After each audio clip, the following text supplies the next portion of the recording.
Te convido a pegar a tua Bíblia. Pega a tua Bíblia em nome de Jesus.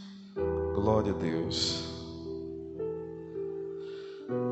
Eu te convido a abrir a tua Bíblia no Evangelho de Lucas. Evangelho de Lucas, capítulo 9. Nós vamos ler o verso 23 em diante. Lucas, capítulo de número 9, versículo 23 em diante.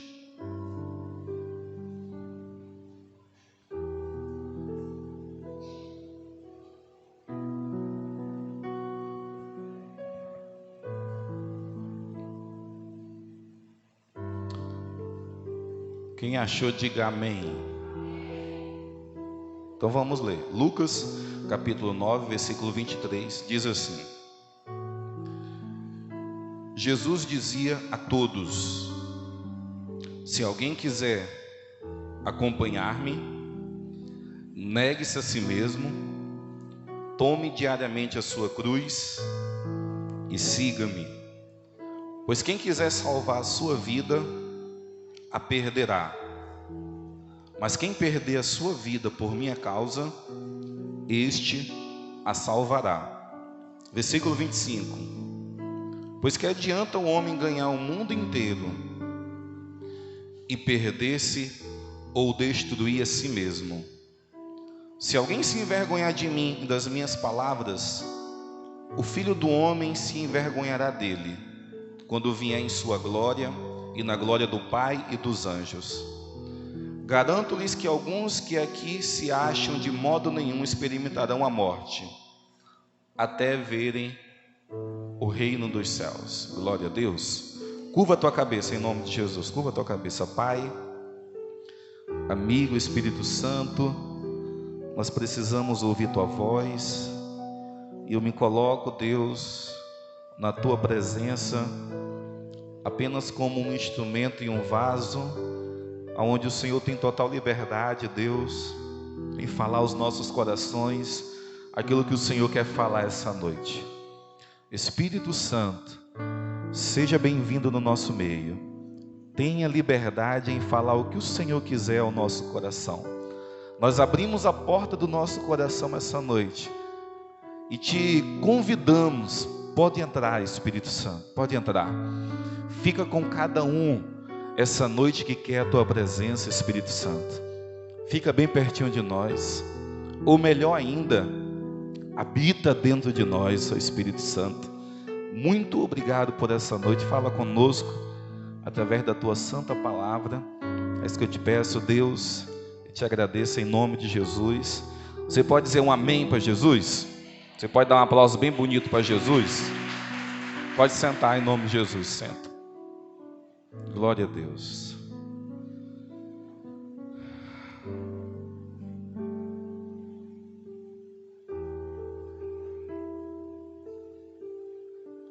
Só um aviso.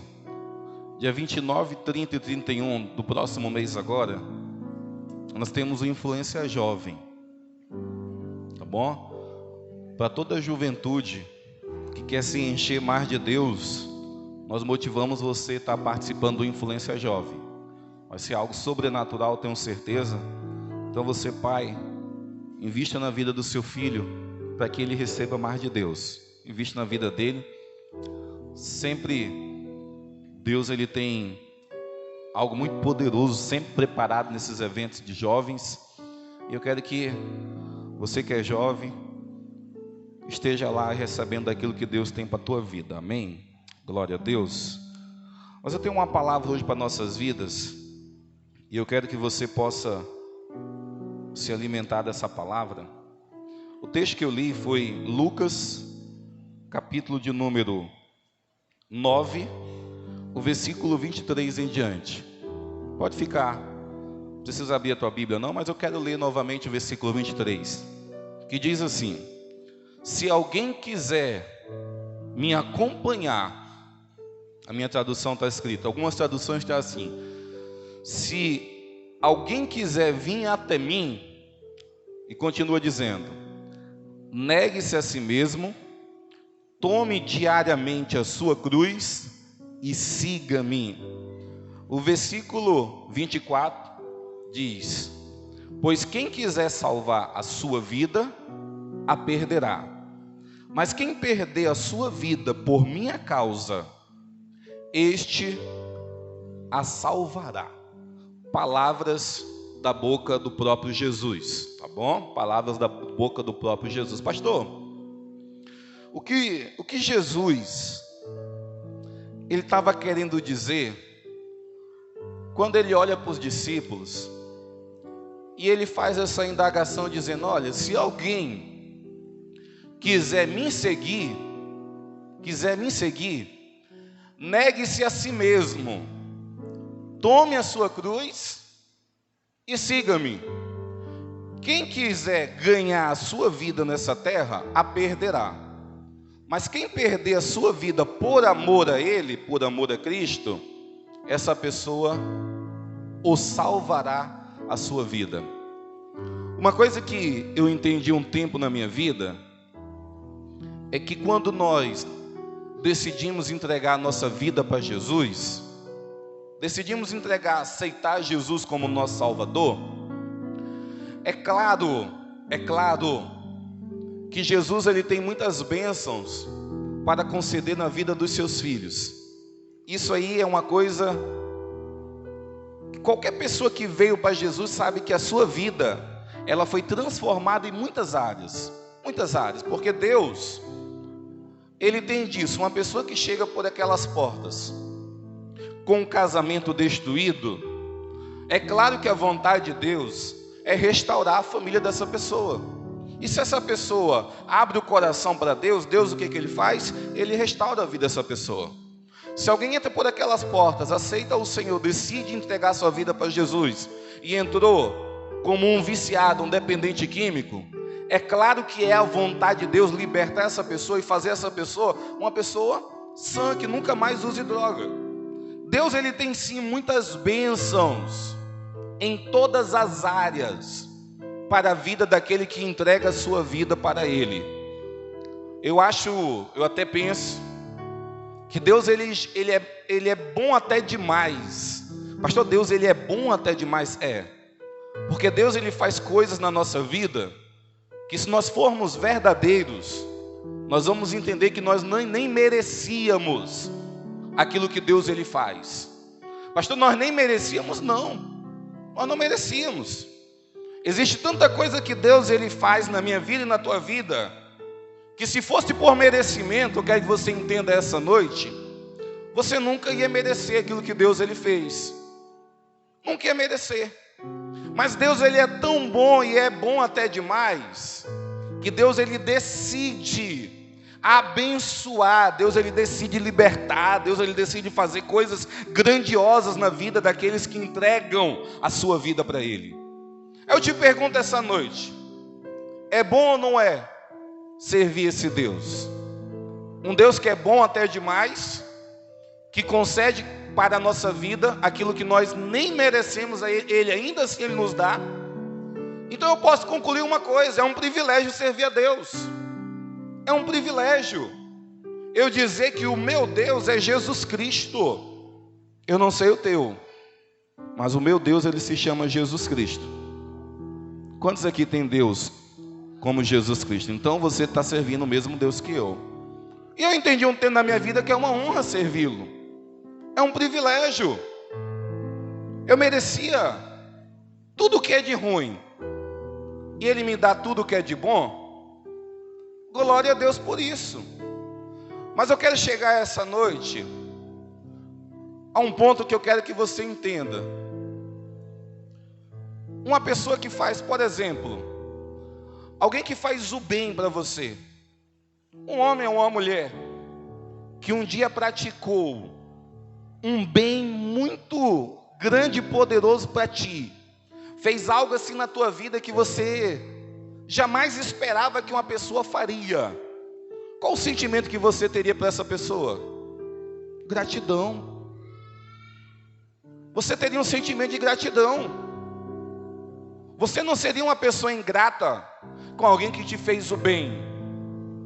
Mas se você fosse mais inteligente, você agiria de reciprocidade. Uma pessoa que tanto me faz bem, como é que eu posso fazer o mal? Não, uma pessoa que me faz bem, eu vou fazer também o bem para essa pessoa. Uma pessoa que faz o bem para mim, eu vou agradar essa pessoa. Lá fora, na sociedade, pelo menos o raciocínio tinha que ser esse. Se alguém me faz muito bem, eu tenho que ter uma dívida de gratidão com essa pessoa. E eu tenho que ser, no mínimo, recíproco e praticar também o bem para com essa pessoa. Eu sei que existe pessoas que pagam o bem com o mal, mas isso não é papel de crente. Papel de crente é sempre pagar o bem com o bem. Pastor, e o mal? O mal você paga com o bem também. Quanto mais, eu quero que você entenda agora, quanto mais Deus na nossa vida, eu te pergunto essa noite, um Deus que só nos faz bem, um Deus que só faz maravilhas na nossa vida, como nós deveríamos tratá-lo? Se eu te fizesse uma pergunta essa noite, e a pergunta fosse essa: qual a motivação que te leva a servir Jesus? Qual a motivação que te leva a servir Jesus? Porque dependendo da tua resposta, eu posso chegar também à conclusão se você ama a Deus ou não. Ou se você está atrás de Deus apenas por interesse. Pastor, existe a possibilidade de alguém estar atrás de Deus apenas por interesse? Existe. E como existe?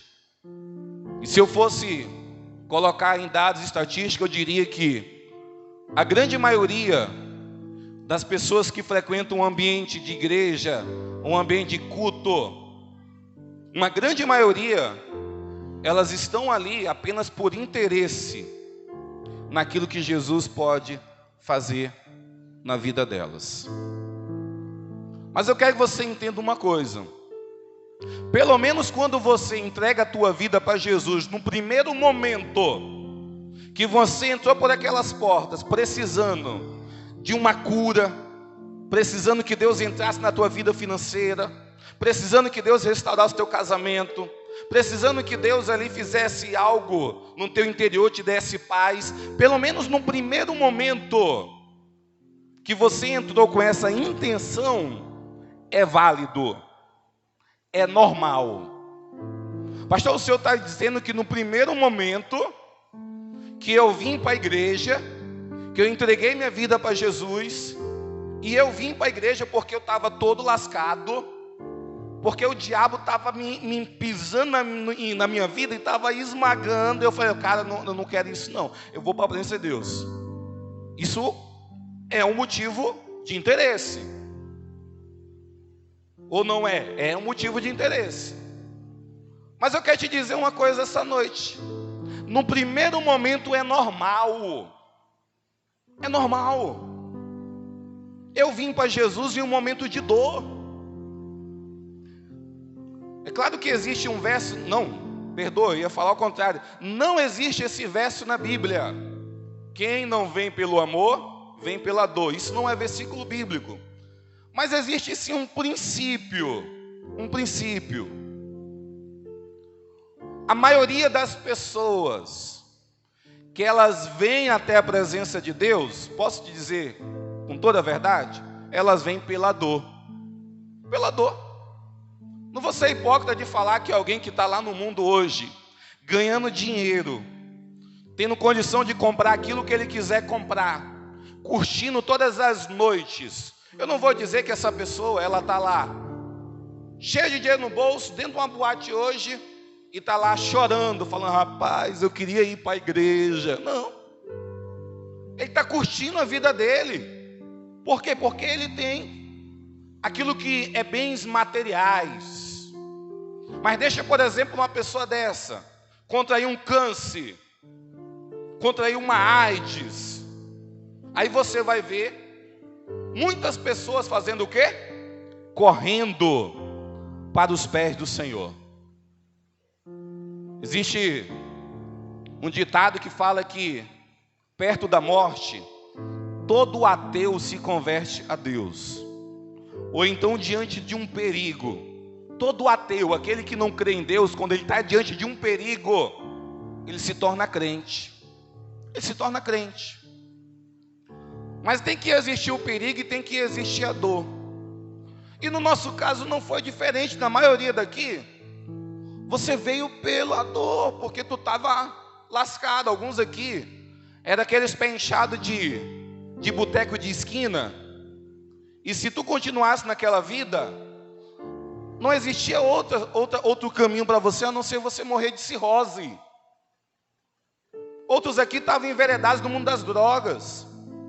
Então nós temos aqui diversas histórias de pessoas que no momento de dificuldade vieram para a presença de Deus. E o nosso Deus, ele é tão bom, que eu quero que você entenda essa noite, que a Bíblia ela fala que aqueles que vêm até Ele, de maneira nenhuma Ele lança fora. Uma pessoa veio até Jesus porque o casamento dele estava destruído. O que Jesus ele faz? Ele não lança fora, ele abraça, e se a pessoa quiser, Deus ele restaura. Uma pessoa veio para a presença dele porque estava com enfermidade mortal. Jesus não olha para essa pessoa e fala assim: né? Quando tu estava com saúde, estava nem aí para mim, agora que tu está enfermo, vou te dar um pé na bunda. Jesus não faz isso. Jesus pega uma pessoa que passou a sua vida com saúde, servindo o diabo, servindo Satanás lá no mundo, e quando ele pegou a enfermidade, a sua saúde ficou debilitada, ele lembrou de Deus, aí ele foi para a presença de Deus. Deus ele é tão bom, Deus ele é tão maravilhoso, que Deus ele não lança fora. Ainda existe um verso na Bíblia que Deus ele nem leva em conta o tempo da ignorância do homem. Eu te pergunto essa noite, que Deus bom é esse que nós estamos servindo? Que não leva em conta o tempo que nós viramos as costas para Ele. Que não leva em conta o tempo que nós apenas usávamos Ele para nosso próprio interesse. Que Deus tão bom é esse? Ele é bom, muito bom.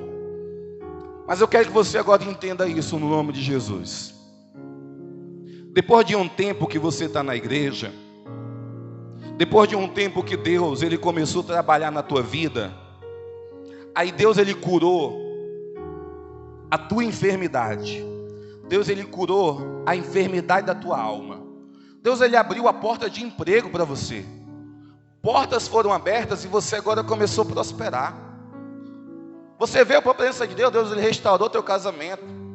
Deus abriu uma porta aqui, abriu uma porta ali, fez você crescer na igreja, espiritualmente, ministerialmente. Aí depois, eu quero que você entenda agora esse segundo momento. O primeiro momento é normal você vir precisando de Deus. A maioria das pessoas chega na igreja dessa forma, é normal. Mas o segundo momento tem que ser agora diferente. A partir do momento que você entregou tua vida para Jesus, a tua motivação em servir Jesus agora tem que ser outra. A tua motivação não deve ser apenas por aquilo que Ele pode fazer ou Ele pode te dar. A tua motivação não pode ser por aquilo que Ele pode fazer ou por aquilo que Ele pode te dar.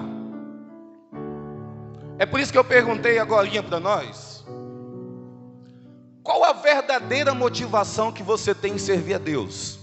Sabe por quê? Vou te falar uma coisa. Dependendo da motivação que você tem em servir ao Senhor, dependendo, se for uma motivação apenas por aquilo que Ele pode te dar, eu quero te dizer que o prazo de você na presença de Deus é um prazo de validade que vai durar pouco. Se você veio para a presença de Deus, Deus ele fez milagres na tua vida, glória a Deus, mas a tua motivação continuou ainda por aquilo que Ele pode fazer na tua vida, eu quero te dizer uma coisa essa noite: o prazo de validade de você na presença de Deus vai durar pouco. Sério, pastor? Sério. Porque você tem que passar por um segundo momento. E sabe qual é o segundo momento em servir ao Senhor? Eu não sirvo o Senhor apenas por aquilo que Ele pode me oferecer ou me dar. Mas quando eu começo a ler a minha Bíblia, porque toda pessoa que aceita Jesus tem que ler a Bíblia. Toda pessoa que entrega a sua vida para Jesus tem que folhear essas páginas. Quando alguém entrega a vida para Jesus, eu sempre dou um conselho para a pessoa. Começa lendo os evangelhos. Lê Mateus, Marcos, Lucas e João. Alguém pode perguntar, pastor, por que o Senhor fala isso, aconselha isso? Porque os evangelhos são livros que falam a respeito de Cristo, de Jesus. E todos os quatro falam da morte de Jesus. Os 4 evangelistas, eles falam da morte que Jesus ele teve na cruz do Calvário. Quando eu aceitei Jesus, eu até te admito aqui essa noite, o evangelho que eu gosto de ler mais, é o evangelho de João. Evangelho de João, eu sempre gostei de lê-lo mais. Porque quando eu aceitei Jesus, quantas foram as vezes que eu chorava lendo o relato da crucificação de Jesus, escrito pelo apóstolo João.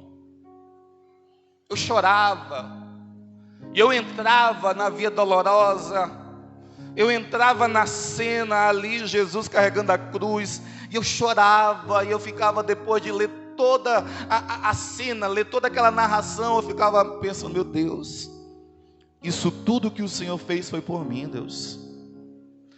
Tudo isso que o Senhor passou foi por mim, Deus. E toda vez que eu queria chorar lendo a Bíblia, eu lia primeiro o relato da crucificação, escrito por João, eu chorava e passava para outras partes da Bíblia. Mas sabe o que eu entendi no segundo momento da minha vida, quando eu aceitei Jesus? Primeiro, que Jesus já tinha feito algo por mim, muito poderoso que eu não merecia. Que Jesus, Ele tinha entregado a vida dele para morrer numa cruz no meu lugar, para que hoje eu pudesse ter vida eterna. Eu comecei a entender que se não fosse Jesus entregando a vida dele, hoje eu não poderia ter o direito à salvação. E quando começa a entender esses primeiros passos, você começa a mudar a tua motivação, porque você está seguindo a Jesus. Sabe por quê? Porque eu vim para a presença de Deus por aquilo que Ele podia fazer na minha vida. E vou te ser bem sincero. Deus, Ele superou as minhas expectativas. Deus, Ele restaurou todas as áreas possíveis que o diabo tinha acabado lá no mundo, na igreja. Deus, Ele restaurou. Ele superou as minhas expectativas. Deus, Ele fez na minha vida muito mais do que eu merecia. Eu agradeço a Ele por isso. Eu agradeço. Mas no segundo momento da minha caminhada cristã, eu comecei a vê-lo, sabe como? Como meu Salvador. Eu comecei a vê-lo como meu Senhor. Eu comecei a vê-lo como meu Deus. Eu comecei a pegar minha bicicleta em casa, e eu comecei a pegar ela e me direcionar para a igreja. Sabe por quê? Porque eu queria ir para a igreja adorar a Deus. Eu não tinha nenhuma outra motivação, até porque Deus estava fazendo mais do que eu merecia. Mas quando foram as vezes, até hoje que eu pegava a minha bicicleta e ia para a igreja cedo, e a minha maior motivação, sabe qual era? Eu estou indo para adorar a Deus. Eu estou indo para buscar a face do meu Deus. E eu entendo que essa tem que ser, em um segundo momento da tua conversão, a tua motivação em servir ao Senhor. Você tem que começar a servir a Deus primeiro por aquilo que Ele já fez na tua vida. E o que Ele fez na tua vida é algo incomparável. Aquilo que Deus Ele fez na tua vida há mais de 2000 anos atrás, que foi morrer numa cruz, isso é muito grande. É muito grande. E uma coisa que eu entendi um tempo na minha vida. Tu sabe por que eu prego hoje? Dizendo para você mudar a tua motivação em servir a Jesus. Porque eu andei do lado de pessoas. Eu comecei a minha vida cristã com muitos amigos jovens na igreja. E sabe o que aconteceu com alguns? Eles se desviaram da presença de Deus.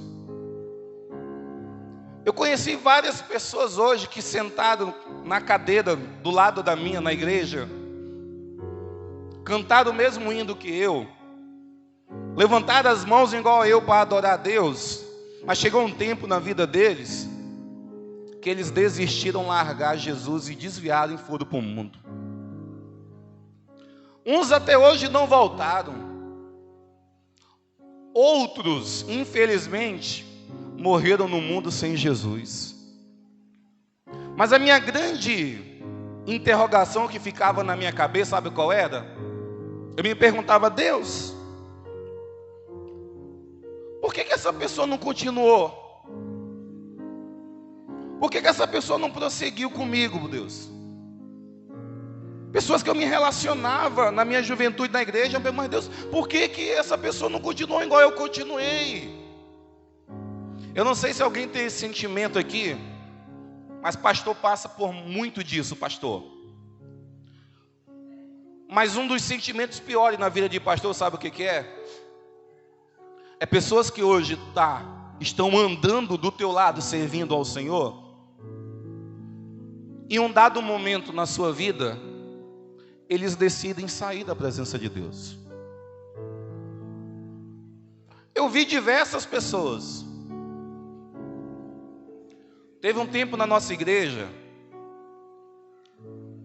que nós tínhamos um casal de pessoas na nossa igreja que somava muito na nossa igreja. Somava muito, muito, muito, muito.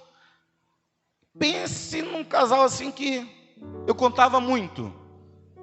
E um certo dia eu até conversando com um pastor, e eu falei essas palavras para o pastor. Falei: cara, vou te falar uma coisa, eu não me vejo caminhando sem esse casal. Cara, eles somam muitos, ajudam muito nós, eu e a pastora Poli. E eu falei, em uma conversa com um certo pastor, falei: cara, eu não me vejo. Conversa normal. Parece que aquela minha frase, existe um texto, existe um verso na Bíblia, onde o Jó,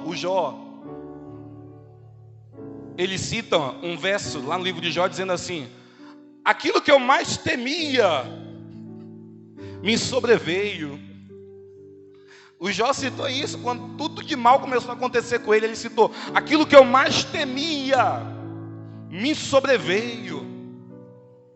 E parece que Deus, ele ouviu essa minha frase, e Deus, ele decidiu me ensinar uma coisa. E um certo tempo, sabe o que aconteceu? Esse casal decidiu desviar-se da presença de Deus. E ali lutando, batalhando, aconselhando, bateu o pé no chão e a decisão, sabe qual foi? Quero mais não. Pense no sentimento ruim. Pense no sentimento que pastor ou algum líder pode um dia ter passado aqui, um sentimento de frustração. Mas deixa eu te dizer aqui uma coisa. Sabe o que Deus estava me tratando um tempo na minha vida? Ele estava me tratando do seguinte ponto: Sansão, a principal motivação de você estar fazendo a minha obra e me servir, não é porque você tem amigos de bom relacionamento na igreja, não é porque você tem obreiros bons na igreja, não. A maior motivação de você estar me servindo, primeiro, é porque você me ama. Você me ama. E depois dessa época, Deus, ele me ensinou isso. Isso aqui é para a vida ministerial. Já aconteceu tanta coisa na minha vida ministerial. Pessoas já entraram na nossa vida, já saíram. Pessoas entraram, saíram e morreram.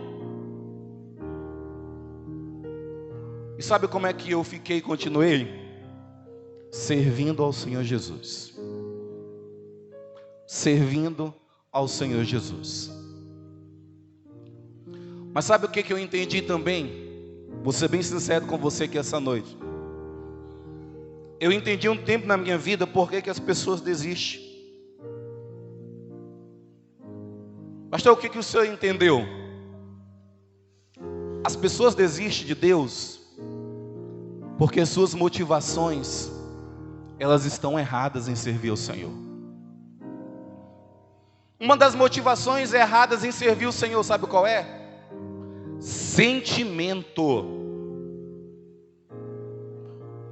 Porque algumas pessoas pensam que servir a Deus, você só vai servi-lo depois que você já está caminhando com Deus.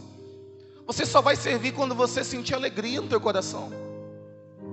Você só vai servi-lo quando você estiver com a família legal.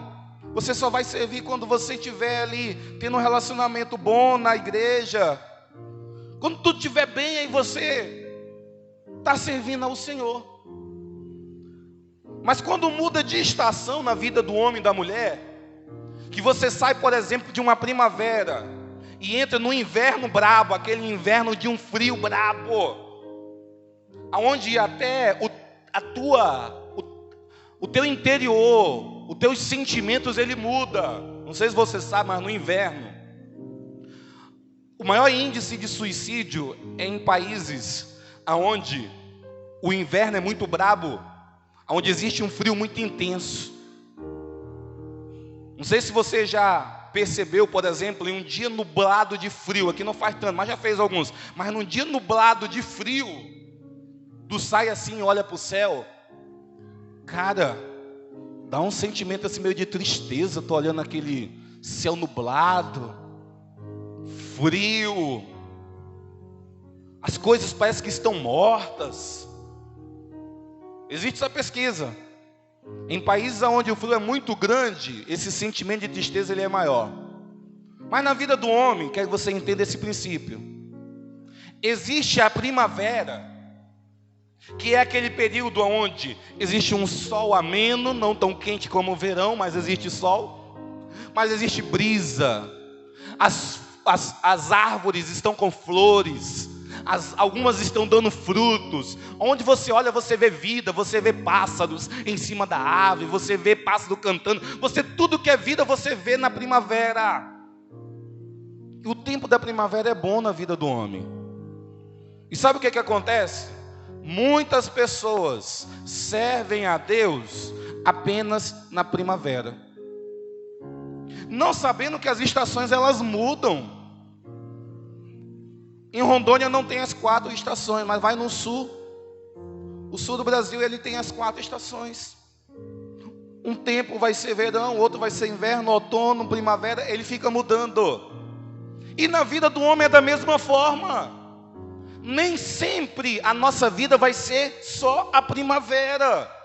Nem sempre a nossa vida vai ser só o passarinho cantando na nossa árvore e os frutos saem na nossa. Nem sempre vai ser dessa forma. Vai chegar dias que o inverno ele vai alcançar a nossa vida. No inverno tu não tem vontade nem de sair da cama. No inverno tu não tem vontade nem de sair do edredom. Existe um sentimento às vezes de angústia, de tristeza, sei lá, uma mistura doida que você às vezes nem entende por que aquela confusão está no teu interior, mas isso é o inverno.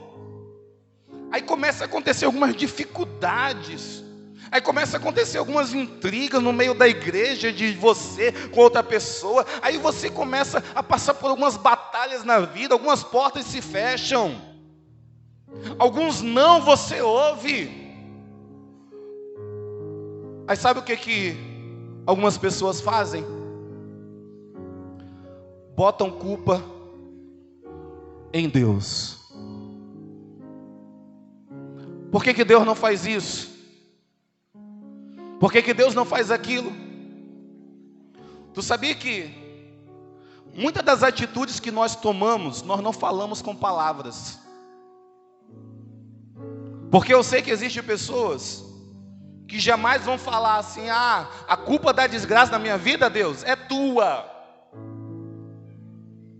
Nem tudo nós falamos com palavras, mas eu quero que você entenda uma coisa: as nossas atitudes, elas falam mais do que palavras. E todas as vezes que eu saio da presença de Deus por um período de inverno da minha vida, ou por uma dificuldade que eu estou passando, ou por uma tristeza, por algo que está no meu interior, e eu decido sair de Deus, sabe o que eu estou falando? Deus, a culpa é toda tua, por isso que eu estou virando as costas para o Senhor. A culpa é tua, Deus. Em atitudes, o homem e a mulher falam essas coisas. E eu entendi um tempo na minha vida que eis o verdadeiro motivo porque alguém sai da presença de Deus. Sabe por quê? Porque essas pessoas, elas ficaram apenas no primeiro momento da conversão. E o primeiro momento é aquele onde Deus ele pode fazer muitas maravilhas. Ele pode te dar muitas bênçãos. E sabe o que aconteceu? Essas pessoas passaram nesse primeiro momento e não saíram dele. Continuaram entrando por aquelas portas, dizendo assim: Deus, hoje o Senhor vai me dar isso, né, Deus? Hoje o Senhor vai me dar aquilo, né, Deus? As pessoas, elas criaram uma expectativa em Deus apenas por aquilo que Deus pode dá-las. E eu não sei se você sabe, mas Deus ele é perito em falar muitos nãos. Sabia disso? Deus é perito em falar muitos nãos. Quantos nãos Deus ele falou na minha vida? Quantos nãos? E eu aprendi a viver com o não de Deus. Eu aprendi a aceitar o não de Deus. Eu aprendi a aceitar a vontade de Deus. Mas aqueles que se desviaram, sabe por quê? Porque quando ouviram um não de Deus, e o não de Deus é alguma coisa que Deus ele não fez na tua vida, não mudou algum sentimento, não mudou alguma realidade tua, isso é um não de Deus. A primeira coisa que elas fazem é se ausentarem da presença dele. Uma coisa que eu descobri muito tempo na minha vida é que Deus ele não se afasta de ninguém, mas é o homem que se afasta de Deus. É o homem que toma a decisão de se afastar do Criador. Deus ele sempre vai estar querendo estar perto, mas o homem com as suas atitudes o afasta para muito longe. O sábio Salomão ele escreveu um verso na Bíblia que diz dessa forma: de que se queixará o homem sobre essa terra?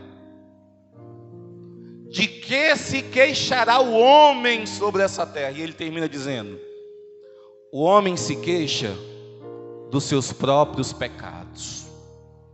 Se uma coisa que o homem tem que se queixar debaixo do sol e na terra, sabe o que é?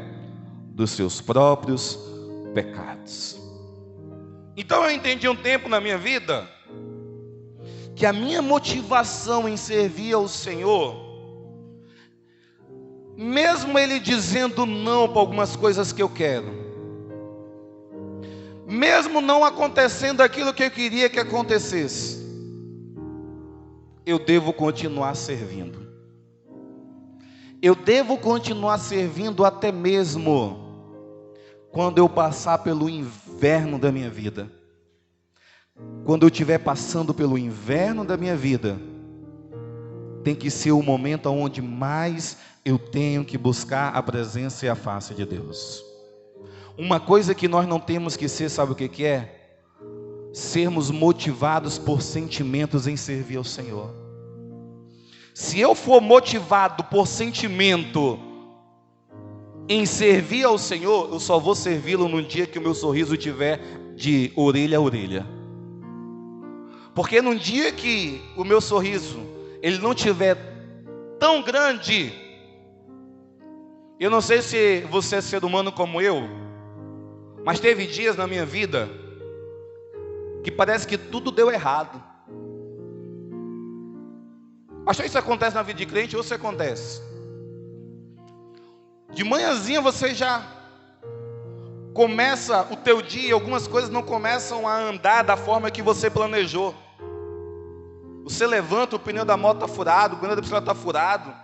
Você se atrasa no trabalho, você leva a bronca no trabalho, teu patrão te demite, teu filho cai enfermo. Já aconteceu comigo dias que acontecem coisas que parece que aquele dia foi o dia de acontecer coisas ruins. Aí algumas pessoas, quando elas não têm uma maturidade em passar pelo inverno da vida, sabe o que elas fazem? Elas se trancam no seu quarto e se isolam do mundo e até mesmo de Deus. Pessoas que não têm maturidade em passar pelo inverno, elas querem se esconder de todo mundo, e elas querem até mesmo se esconder de Deus.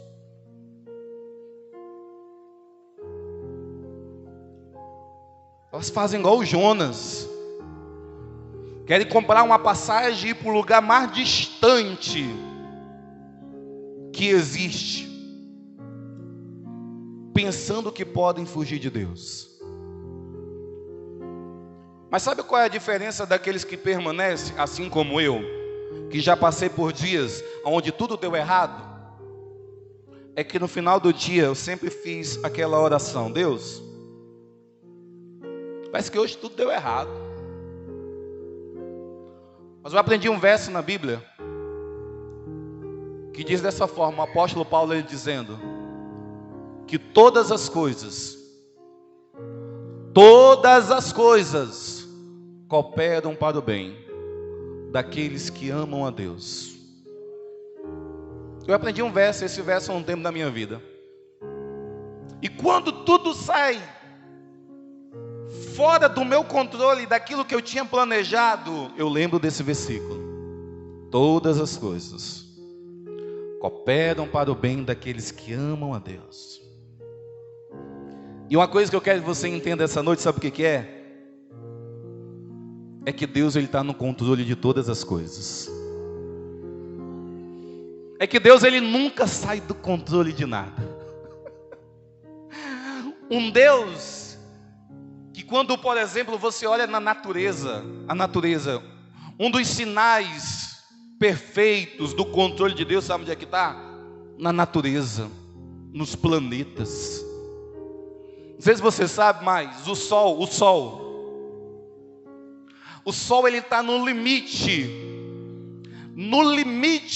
de distância da Terra, naquele limite exato, aonde ele não pode nem se distanciar mais e muito menos se aproximar mais. Se ele se distanciasse mais, a Terra ia ser só escuridão.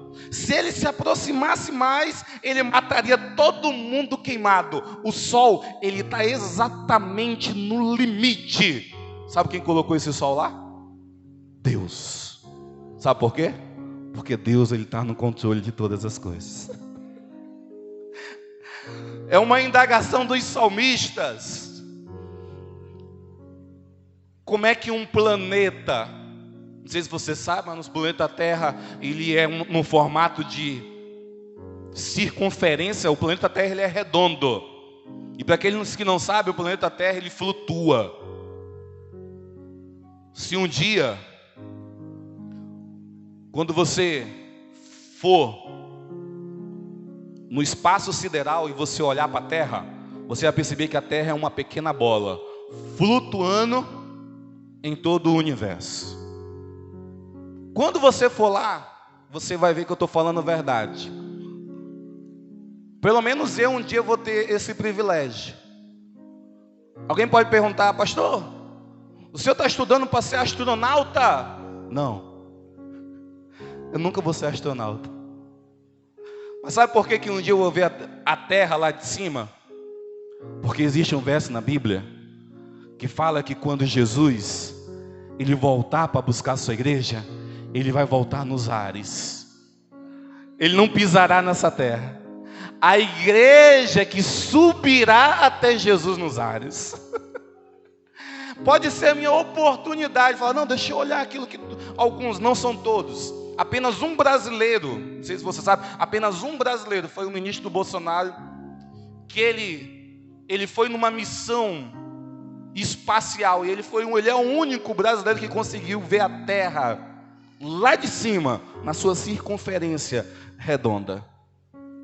Os outros são americanos, de outros lugares. No Brasil só tem ele, que foi numa missão com outros países. Mas todo aquele que um dia subir para com Jesus no céu, vai poder ver essa beleza que é a terra flutuando no espaço. Aí eu te pergunto, o que é que segura essa terra? Sabe quem é? Deus. Porque Deus está sempre no controle de todas as coisas. Por que o céu que nós vemos em cima de nós, ele não desaba? Por que ele não cai sobre nós? Sabe por quê? Porque Deus segura os céus e ele está no controle de todas as coisas. Aí eu me pergunto e te pergunto assim, se um Deus que controla a imensidão, a grandiosidade, ele controla a grandiosidade do universo e do planeta, ele controla isso tudo, quanto mais não irá estar no controle da minha vida e da tua vida? Porque, vou ser bem sincero, quem somos nós diante da grandiosidade do planeta? Se o planeta Terra visto lá de cima é uma peteca, imagine nós, dá nem para ver nós na Terra. Jesus um dia falando, e ele tocou num assunto das preocupações que o homem ele tem sobre essa terra, porque o homem ele tem a tendência de se preocupar muito com o amanhã. Eu vou me preocupar com aquilo que eu vou comer, vou me preocupar com aquilo que eu vou vestir, e isso tudo que são preocupações da vida, se você não souber administrar essas preocupações, elas te levam a um estado de espírito depressivo. Essas coisas, se você não souber administrar, o que você vai ser amanhã, o que você vai comer, o que você vai vestir, como você vai pagar a conta, se você não souber administrar essas coisas, sabe o que acontece? Pessoas entram em depressão.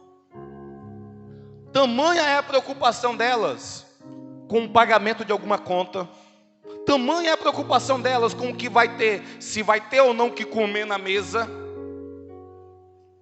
Muitas pessoas se matam por causa disso, porque acumulam uma bola de preocupação dentro delas, e elas se preocupam com o vestuário, com a comida, com as dívidas, e elas pensam assim, cara, não tem jeito mais para a minha vida. Aí sabe o que acontece?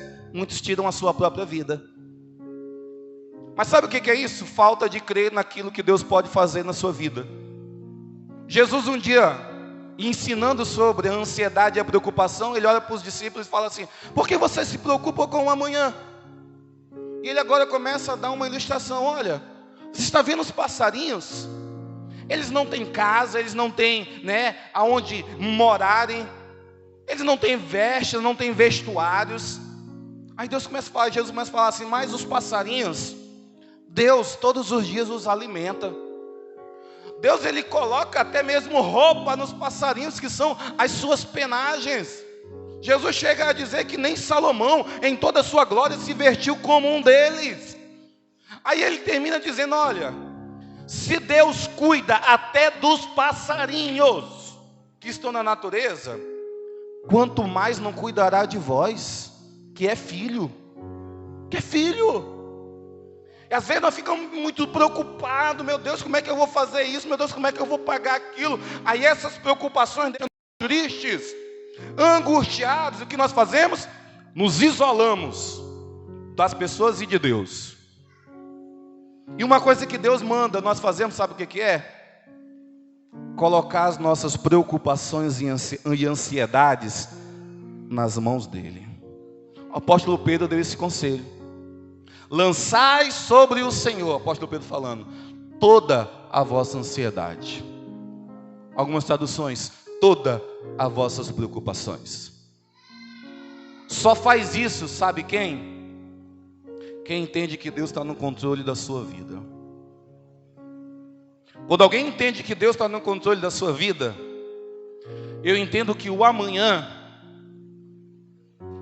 até no último momento, Deus ele pode fazer milagre e colocar comida na minha mesa. Que amanhã a minha dívida está altíssima, mas amanhã Deus ele tem o poder de abrir uma porta. Porque nós não precisamos de muitas portas, não. Se Deus abrir uma porta, é o suficiente. E Deus ele pode fazer isso. Deus ele abriu uma porta e as minhas dívidas serem saldadas. Pastor, isso é confiança? É fé misturada com confiança. É o saber daquilo que Deus ele pode fazer na minha vida. Quando nós começamos a viver a vida dessa forma, colocando as preocupações em Deus, colocando as nossas ansiedades em Deus, pode ter certeza. Primeiro, as nossas motivações, elas vão estar mudadas porque nós estamos servindo ao Senhor. Sabe por quê? Porque nós vamos entender que o nosso Deus, primeiro é um Deus que tem o poder de todas as coisas, que tudo está no controle dele. E se ele cuida dos pequenos detalhes que existem do universo, o que é a minha vida para ele cuidar dela? O que é? Ele cuida. E ele cuida da forma dele. Porque uma coisa que eu entendi um tempo na minha vida, sabe o que é? É que o homem nunca deve ensinar Deus a trabalhar. Pastor, o homem nunca deve ensinar Deus a trabalhar, não. Nós apenas devemos confiar no trabalho de Deus. Confiar naquilo que Deus está fazendo. Mesmo que pareça muitas das vezes que Deus está trabalhando contra nós. Pastor, parece que tem vezes que Deus está trabalhando contra nós, parece às vezes. Parece que Deus às vezes está trabalhando para nos destruir, às vezes parece. Mas eu quero que você entenda essa noite, mesmo quando parece que o agir, o trabalhar de Deus está vindo, às vezes para nos imprensar, às vezes para nos amassar. Não sei se você sabe, mas o processo para se chegar a um suco da uva, sabe qual é o processo? É você pegar a uva, colocar ela num lugar chamado lagar, e você pisá-la, você imprensá-la. Depois que a uva é prensada, pisada, sabe o que sai dela? Suco da uva. Delicioso. O azeite ser consumido na tua casa, ele teve que ser prensado. Depois que aquelas azeitonas foram prensadas, sai-se o melhor azeite e agora ele pode ser consumido. Mas às vezes nós não entendemos esse trabalhar de Deus. Vem uma história na minha cabeça, a história de Abraão. Deus um dia promete um filho para Abraão. E uma coisa que eu sempre entendi com Deus, sabe o que é? Quando Deus ele promete, ele, o que ele faz? Quando Deus ele promete, ele cumpre. A Bíblia fala que ele não é homem para mentir, e nem filho do homem para se arrepender daquilo que ele fez. E um dia ele fez uma promessa para Abraão: Abraão, eu vou te dar um filho. Abraão até riu da promessa. 99 anos de idade. Olha para sua esposa. A sua esposa está velhinha, andando já segurando nas coisas, porque já não tem tanta agilidade. E tanto Abraão como Sara acham que aquilo é piada. Deus ele virou comediante. Só pode falar que um homem de 99 anos mais uma mulher de 90 vai ter filho. Quando ele promete, ele cumpre. Abraão com 99 anos e Sara com 90, a Bíblia fala que Sara ela teve um filho chamado Isaac. Você sabe disso. E esse menino agora cresce. E esse menino agora começa a crescer. E aquilo com certeza era a alegria de Abraão e Sara. Opa, nosso filho primogênito. Mas olha só Deus ele trabalhando. Um certo dia Deus ele fala para Abraão: Abraão, sabe o que eu quero que tu faça, Abraão? Eu quero que tu suba o monte Moriá. Suba o monte. Vá sacrificar para mim lá no monte. Mas o sacrifício que eu quero, Abraão, sabe qual é? O teu próprio filho. Leva o teu filho, Abraão, em cima do monte Moriá. Eu quero que você sacrifique ele para mim. Algumas pessoas podem falar: não, Deus ele está trabalhando contra. Não, o que Deus ele está fazendo? Deus ele dá e agora ele quer tirar? Às vezes algumas pessoas podem pensar dessa forma: que Deus é esse que dá e agora quer tirar? Mas lembra que nós estamos aqui pregando e insistindo que Deus ele sempre está no controle? E eu entendi um tempo na minha vida também que algumas vezes Deus ele faz algumas coisas na nossa vida, sabe para quê? Para nos testar. Pastor, Deus ele testa, homens testa. Alguém pode até, algum teólogo pode questionar: mas Deus sabe de todas as coisas, pastor? Deus ele sabia que Adão iria pecar no jardim do Éden? Sim, ele sabe todas as coisas. Mesmo Deus sabendo que Adão ia pecar, Deus deu conselho para Adão: Adão, não coma do fruto.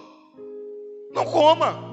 Mesmo Deus sabendo o passado, o presente e o futuro, ainda Deus dialoga com o homem. Deus ainda testa o homem.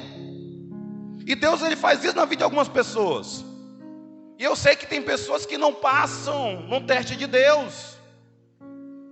Não passam. Abraão estava sendo testado naquele momento, mas Abraão, a Bíblia fala que ele é o pai da fé.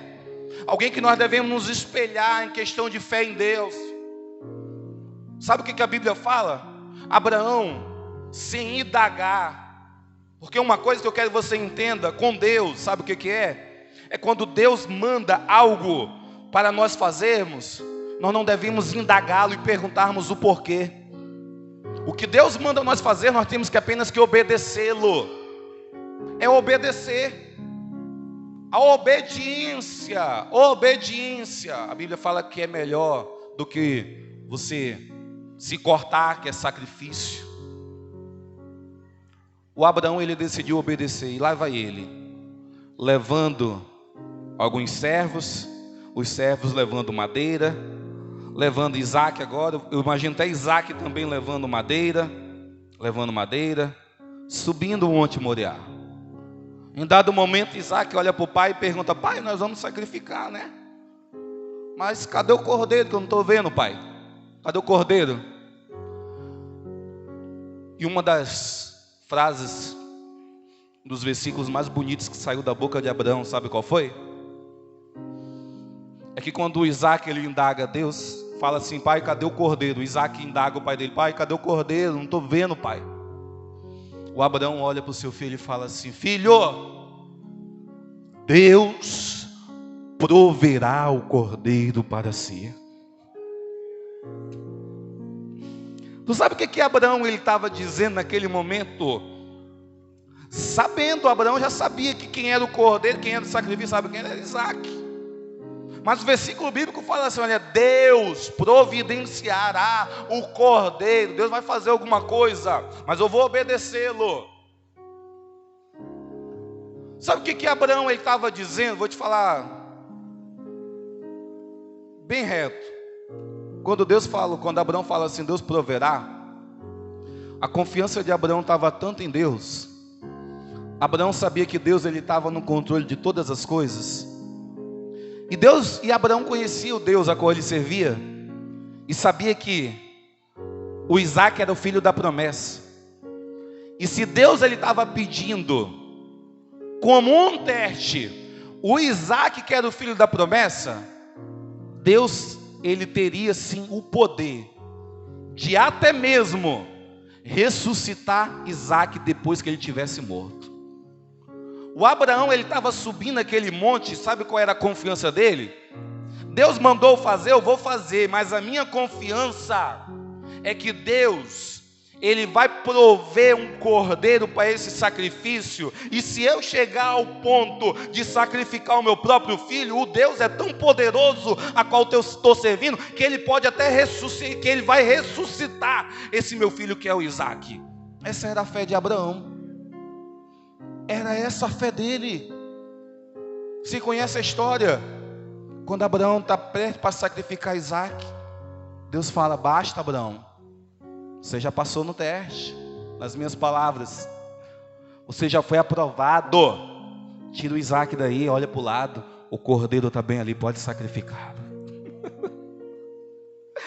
Mas eu quero que você entenda no nome do Senhor Jesus, a nossa motivação de servir ao Senhor tem que ser essa. Primeiro, Deus está no controle de todas as coisas. E quando passar o inverno na minha vida, sabe o que eu tenho que continuar fazendo? Servindo ao Senhor. Pastor, estou na primavera. Pastor, está tudo bom. Pastor, está tudo legal. Cara, aproveita a primavera. Aproveita a primavera. Conselho de amigo aqui: aproveita quando as coisas estão bom, sabe para quê? Para servir a Deus. Aproveita quando você tiver carro, moto, casa, a tua família está saudável. Cara, aproveita para servir a Deus, porque isso é uma forma de agradecê-lo. Aproveita, porque pode acontecer de um tempo chegar o inverno. O inverno tu serve ao Senhor já no choro, no grito, mas você também não arreda, quando você entende o propósito de servir ao Senhor. Aqueles que desviam porque chegou no inverno e não entendeu a motivação de servir, o que aconteceu? Chegou no inverno, o quê? Vou virar as costas e sair. O crente fiel em Deus, não. Chegou o inverno da vida, eu vou te servir, Deus. Eu vou chorar lá naquela igreja. Eu vou levantar pelas madrugadas, vou rasgar o meu coração aqui, porque está doendo, mas eu não arredo o pé da tua presença, Deus. Está doendo. Deus, eu estou vendo as coisas apertadas, mas eu não arredo o pé da tua presença. Essa foi a motivação e é a motivação que eu tenho até hoje para servir o Senhor Jesus. Não vou te dizer que no inverno você está com um sorriso de orelha a orelha servindo a Deus, não. No inverno às vezes você está com lágrima nos olhos, mas aqueles que entenderam a motivação de servir a Deus, mesmo com lágrimas nos olhos, estão servindo ao Senhor. Mesmo com lágrima nos olhos, você está servindo ao Senhor. Nunca culpe a Deus por nada. Eu lembro que um dos dias mais ruins da minha vida, sabe qual foi? Um tempo ainda que, hoje eu tenho 15 anos que eu estou na presença de Deus. Eu estou casado com a minha esposa, tem 10 anos. Hoje era para nós termos 3 heranças do Senhor Jesus. Eu lembro de uma fase da minha vida, em um dia da minha vida, onde a minha esposa, ela engravidou, primeira gravidez dela. Eu não sei se foi com você, mas quando alguém faz um planejamento para chegar uma criança na casa, uma criança no lar, é felicidade. Dentro de um casamento, quando a mulher engravida, é felicidade pura. O homem, ele já começa a planejar: rapaz, como é que eu vou fazer esse quarto? Vou pintar de rosa ou de azul. E a mulher também está feliz. E os dois crentes, sabe o que nós começamos a orar? Deus, muito obrigado, é a herança do Senhor, nós vamos cuidar bem. Mas chegou um dia que a minha esposa, ela entra em um processo de aborto espontâneo. E todo aquele planejamento e sonho que nós estávamos tendo, em um dia, aquilo tudo começa agora a desmoronar sobre nós. E sai de casa, vai para o hospital, é maltratado em maternidade. Nem para pegar um plantãozinho bom, não peguei um plantãozinho bom, fomos maltratados, isso e aquilo. Coração cheio de fé, Deus, Ele pode fazer todas as coisas, Deus está no controle. Nós oramos, Deus está no controle, mas nós começamos a orar: Deus, o Senhor tem poder para fazer tudo o que o Senhor quer. vai para cá, vai para lá, chega diante de um médico, o médico fala assim: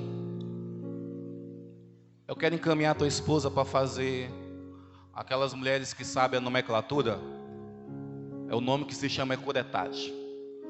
Quero encaminhar a sua esposa para uma sala ao lado, que ela vai fazer a tal da curetagem, que é tirar o neném que está morto dentro da barriga dela, porque o neném não está mais com batimentos cardíacos. Não está mais.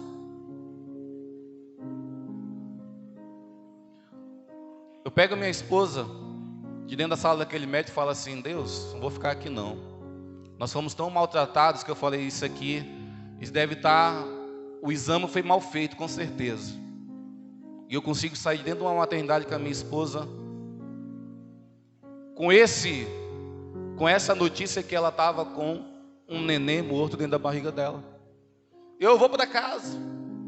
Chego em casa, sabe o que eu vou fazer? Orar. E eu lembro como se fosse hoje. Uma das orações mais poderosas que eu fiz na minha vida foi nesse dia, onde eu cheguei em casa e falei: amor, senta aí, colocar a mão na tua barriga. E eu coloquei a mão na barriga dela, e eu orei naquela manhã com toda a autoridade da face da terra. Invoquei toda a autoridade que eu sabia, usei todas as expressões que eu conhecia, usei tudo que eu sabia a respeito de conhecimento bíblico. Deus, o Senhor pode fazer, o Senhor faz isso e aquilo. Tá, terminou, vamos numa clínica particular agora, porque aqueles médicos fizeram o exame errado. Vamos para uma clínica particular, chega lá, nós não fala nada, não falam de onde nós viemos, em nenhum lugar. Olha, eles querem fazer aqui uma ultrassom, pode ser? E a médica, feliz da vida: tá bom, entra aqui, casal. E agora ela começa o procedimento de fazer lá a ultrassom, e conversando, rindo, que clínica particular é diferente do público, estão sendo pagos, né?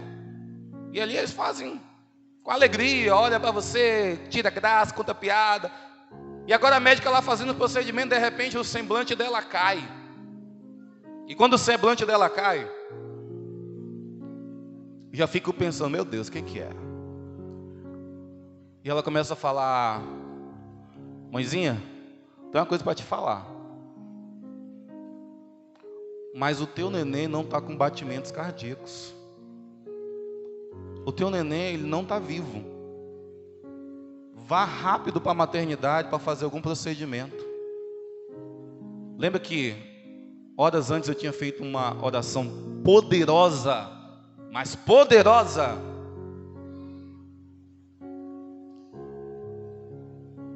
E sabe o que tinha acontecido? Deus, ele não tinha ouvido a minha oração. Por quê, pastor? Porque Deus, ele está no controle de todas as coisas. Eu poderia naquele momento, vou ser bem sincero, falar dessa forma: o quê? Eu faço a tua obra, Deus. Eu vou para a tua casa. Eu faço aquilo que tem que ser feito. Se eu poderia ter feito isso na minha vida, né, Deus? Eu poderia questionar Deus por aquilo que Ele não fez na minha vida. Mas sabe o que nós fizemos? Já era tarde. Nós voltemos para casa. E nós combinamos, eu e a minha esposa. Falou: amor, vamos amanhã para a maternidade. Sabe por quê? Porque hoje é dia de culto. E nós vamos para a igreja adorar o nosso Deus. Nós vamos para a casa do Senhor adorar a Deus. Eu lembro que de noite nós fomos para a casa do Senhor.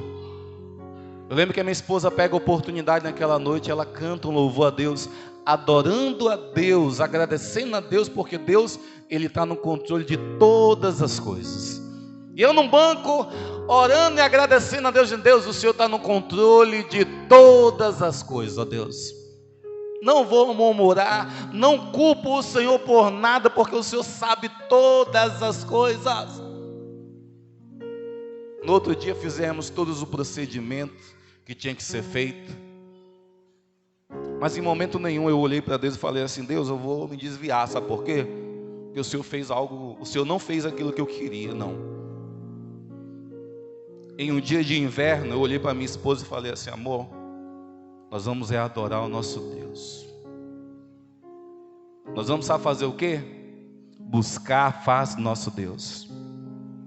Jamais culpá-lo por nada. E sabe qual é a recompensa para aqueles que fazem isso? Quando você decide entregar tudo na mão de Deus e deixar Ele trabalhar e deixar Ele ficar no controle de todas as coisas, Deus Ele te recompensa lá na frente.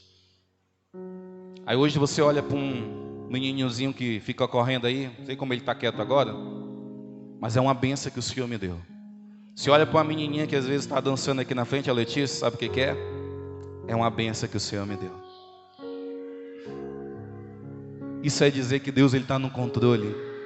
E mesmo na primavera ou no inverno bravo, sabe o que eu vou estar fazendo? Sempre adorando ao Senhor Jesus, tá bom? É isso que eu quero te motivar essa noite. Hoje você está na primavera, adore ao Senhor Jesus. Se amanhã vier o inverno, não se ausente da presença de Jesus, mas adore-o também no inverno, no nome de Jesus. Fique de pé essa noite em nome de Jesus.